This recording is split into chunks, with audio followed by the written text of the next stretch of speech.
Fans war ಬಳಿಕ ಇದೇ ಮೊದಲ ಬಾರಿಗೆ ಪತಿ ದರ್ಶನ್ ರನ್ನ ಪತ್ನಿ ವಿಜಯಲಕ್ಷ್ಮಿ ಭೇಟಿಯಾಗಿದ್ದಾರೆ. ಮೈಥುನ ದಿನಕರ್ ಜೊತೆ ಪರಪ್ಪನ ಅಗ್ರಹಾರ ಜೈಲಿಗೆ ತೆರಳಿದ ವಿಜಯಲಕ್ಷ್ಮಿ ದರ್ಶನ್ ಅವರನ್ನ ಭೇಟಿಯಾದರು.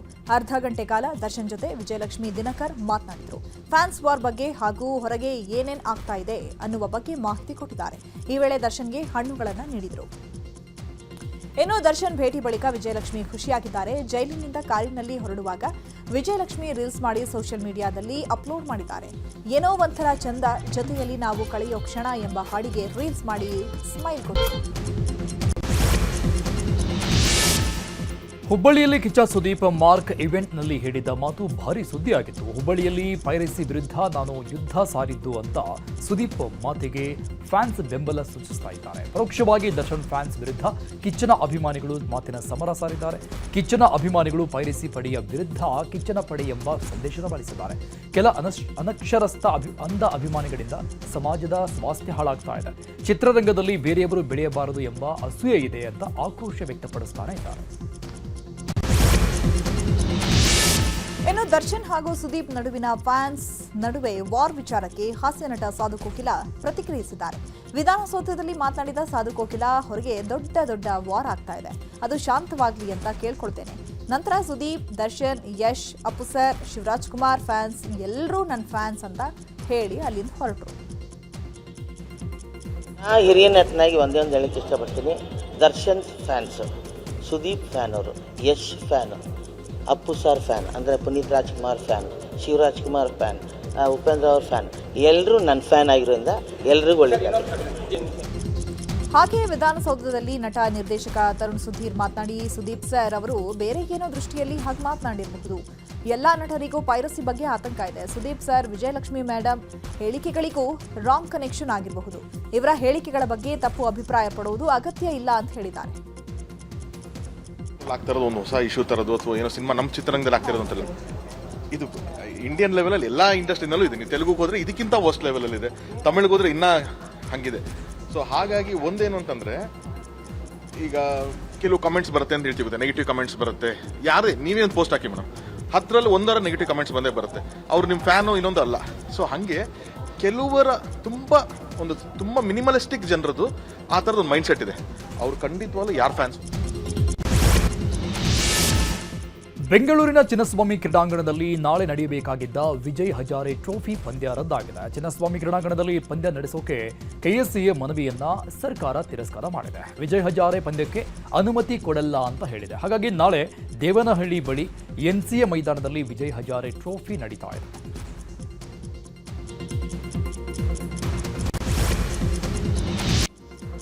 ಈಗ ದೇಶಕ್ಕೆ ಸಂಬಂಧಪಟ್ಟಂತಹ ಸುದ್ದಿಗಳು. ಉತ್ತರ ಪ್ರದೇಶದ ಸಂಭಾಲ್ನಲ್ಲಿ ಪ್ರಿಯಕರನ ಜೊತೆ ಸೇರಿ ಪತಿಯನ್ನ ಪತ್ನಿ ಕ್ರೂರವಾಗಿ ಕೊಲೆ ಮಾಡಿದ್ದಾಳೆ. ರಾಹುಲ್ ಕೊಲೆಯಾದ ವ್ಯಕ್ತಿ ಪತ್ನಿ ಪ್ರಿಯಕರ ಗೌರವ್ ಜೊತೆ ಅಕ್ರಮ ಸಂಬಂಧ ಹೊಂದಿದ್ದನ್ನ ರೆಡ್ ಹ್ಯಾಂಡ್ ಆಗಿ ಹಿಡಿದಿದ್ರು. ಗಲಾಟೆಯಾಗಿ ಗಂಡನನ್ನ ಪತ್ನಿ ಪ್ರಿಯಕರ ಇಬ್ಬರು ಸೇರಿ ಕೊಲೆ ಮಾಡಿದ್ದಾರೆ. ಕೊಲೆಯ ನಂತರ ದೇಹದ ಭಾಗಗಳನ್ನು ಪೀಸ್ ಮಾಡಿ ಚೀಲದಲ್ಲಿ ತುಂಬಿ ಕೆಲವು ಭಾಗಗಳನ್ನ ಗಂಗಾ ನದಿಯಲ್ಲಿ, ಕೆಲವನ್ನ ಚರಂಡಿಯಲ್ಲಿ ಎಸೆದಿದ್ದಾರೆ. ಪೊಲೀಸರು ಆರೋಪಿ ಪತ್ನಿ ಮತ್ತು ಆಕೆಯ ಪ್ರಿಯಕರನನ್ನ ಬಂಧಿಸಿದ್ದಾರೆ.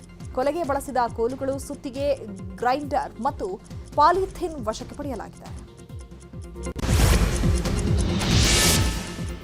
ಒಡಿಶಾದಲ್ಲಿ 22 ನಕ್ಸಲರು ಸರ್ಕಾರಕ್ಕೆ ಶರಣಾಗಿದ್ದಾರೆ. ಸಮಾಜದ ಮುಖ್ಯವಾಹಿನಿಗೆ ಬರಲು ನಿರ್ಧರಿಸಿ ಮಲ್ಕನ್ಗಿರಿಯಲ್ಲಿ ಇಂದು ಬೆಳಿಗ್ಗೆ ಶಸ್ತ್ರಾಸ್ತ್ರ ತ್ಯಜಿಸಿ 22 ನಕ್ಸಲರು ಪೊಲೀಸರಿಗೆ ಶರಣಾದರು. ಎಕೆ ಸರಣಿಯ ರೈಫಲ್ಗಳು ಮತ್ತು INSAS ರೈಫಲ್ಗಳು, ಜೀವಂತ ಗುಂಡುಗಳು ಸೇರಿದಂತೆ ಅಪಾರ ಪ್ರಮಾಣದ ಶಸ್ತ್ರಾಸ್ತ್ರಗಳನ್ನು ನಕ್ಸಲರು ಸರ್ಕಾರಕ್ಕೆ ಒಪ್ಪಿಸಿದ್ದಾರೆ. ಜಮ್ಮು ಮತ್ತು ಕಾಶ್ಮೀರದ ಅವಂತಿಪೋರಾದಲ್ಲಿ ಭಯೋತ್ಪಾದಕನನ್ನ ಭದ್ರತಾ ಪಡೆಗಳು ವಶಕ್ಕೆ ಪಡೆದಿದ್ದಾರೆ. ಬಂಧಿತ ಆರೋಪಿ ಜಾವೇದ್ ಅಹಮದ್ ಹಿಜಾಬ್ ಭಯೋತ್ಪಾದಕರಿಗೆ ಬೆಂಬಲ ನೀಡುತ್ತಾ ಇದ್ದ ಎನ್ನಲಾಗಿದೆ. 1 ಪಿಸ್ತೂಲ್, 5 ಜೀವಂತ ಗುಂಡುಗಳು, ಪಿಸ್ತೂಲ್, ಮದ್ದುಗುಂಡುಗಳನ್ನು ವಶಪಡಿಸಿಕೊಳ್ಳಲಾಗಿದೆ.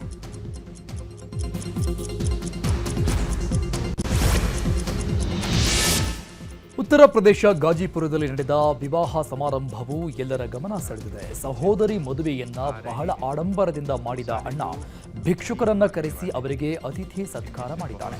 ಸಿದ್ಧಾರ್ಥ್ ರೈ ಸಹೋದರಿ ವಿವಾಹವನ್ನ ಅರ್ಥಪೂರ್ಣವಾಗಿ ಮಾಡುವ ರೀತಿಯಲ್ಲಿ ಆಯ್ಕೆ ಮಾಡಿಕೊಂಡಿದ್ದರು. ಜಿಲ್ಲೆಯಲ್ಲಿನ ನಿರಾಶ್ರಿತರು ಭಿಕ್ಷುಕರನ್ನ ಅತಿಥಿಗಳಾಗಿ ಸಮಾರಂಭದಲ್ಲಿ ಭಾಗವಹಿಸಲು ಆಹ್ವಾನಿಸಿದರು.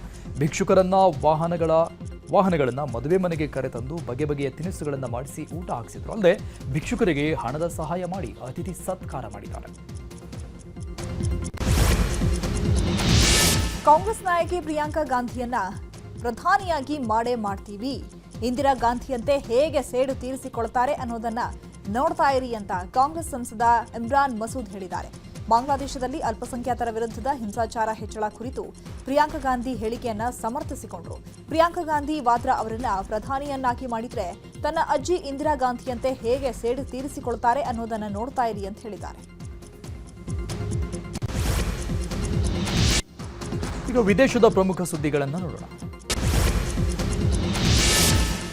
ಬಾಂಗ್ಲಾದೇಶದಲ್ಲಿ ಹಿಂದೂಗಳ ಮೇಲಿನ ದೌರ್ಜನ್ಯ ಮತ್ತು ದೀಪು ಚಂದ್ರದಾಸ್ ಹತ್ಯೆ ಖಂಡಿಸಿ ದೆಹಲಿಯಲ್ಲಿ ಬೃಹತ್ ಹೋರಾಟ ಮಾಡಲಾಗಿದೆ. ದೆಹಲಿಯ ಬಾಂಗ್ಲಾದೇಶ ರಾಯಭಾರಿ ಕಚೇರಿ ಬಳಿ ವಿಎಚ್ಪಿ ಮತ್ತು ಬಜರಂಗ ದಳ ಬೀದಿಗಿಳಿದು ಪ್ರತಿಭಟನೆ ಮಾಡಿದೆ. ಬಾಂಗ್ಲಾದೇಶದ ಯೂನಿಸ್ ಸರ್ಕಾರದ ವಿರುದ್ಧ ಘೋಷಣೆ ಕೂಗಿ ಆಕ್ರೋಶ ವ್ಯಕ್ತಪಡಿಸಿದ್ದಾರೆ.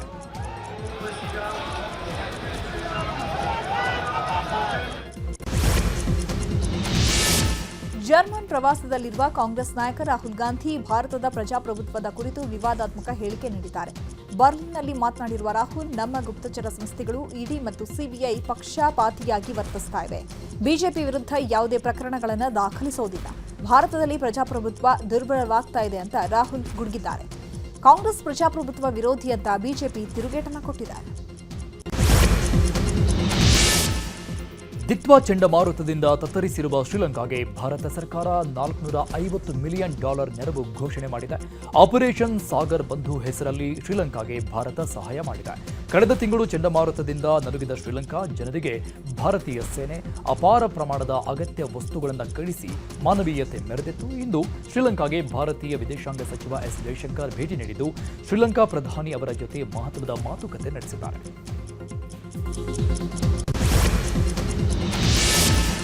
ಯುರೋಪ್ ಖಂಡದ ಅಲ್ಬೇನಿಯಾ ದೇಶದಲ್ಲಿ ಸರ್ಕಾರದ ವಿರುದ್ಧ ಜನ ಸಿಡಿದೆದ್ದಿದ್ದಾರೆ. ಪ್ರಧಾನಿ ಎಡಿ ರಾಮಾ ಅವರ ಸರ್ಕಾರದಲ್ಲಿ ಭ್ರಷ್ಟಾಚಾರ ಮಿತಿಮೀರಿದೆ ಅಂತ ಆರೋಪಿಸಿ ವಿಪಕ್ಷಗಳು ಭಾರೀ ಪ್ರತಿಭಟನೆ ಮಾಡ್ತಾ ಇದೆ. ಟಿರಾನಾದಲ್ಲಿ ಪ್ರಧಾನಿ ಎಡಿ ರಾಮಾ ಅವರ ಕಚೇರಿಯ ಕಟ್ಟಡದ ಮೇಲೆ ಸಿಡಿಮದ್ದುಗಳನ್ನು ಎಸೆದಿದ್ದಾರೆ. ಪ್ರತಿಭಟನೆ ತಡೆಯಲು ಬಂದ ಪೊಲೀಸರ ಮೇಲೆಯೂ ಕಲ್ಲು ತೂರಾಟ ನಡೆಸಲಾಗಿದೆ.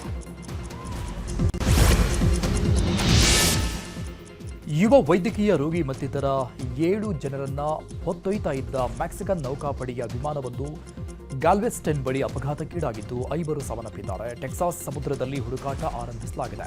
4 ನೌಕಾಪಡೆಯ ಅಧಿಕಾರಿಗಳು, 4 ನಾಗರಿಕರು ಮತ್ತು 1 ಮಗು ವಿಮಾನದಲ್ಲಿದ್ದರು ಅಂತ ಹೇಳಲಾಗ್ತಾ ಇದೆ.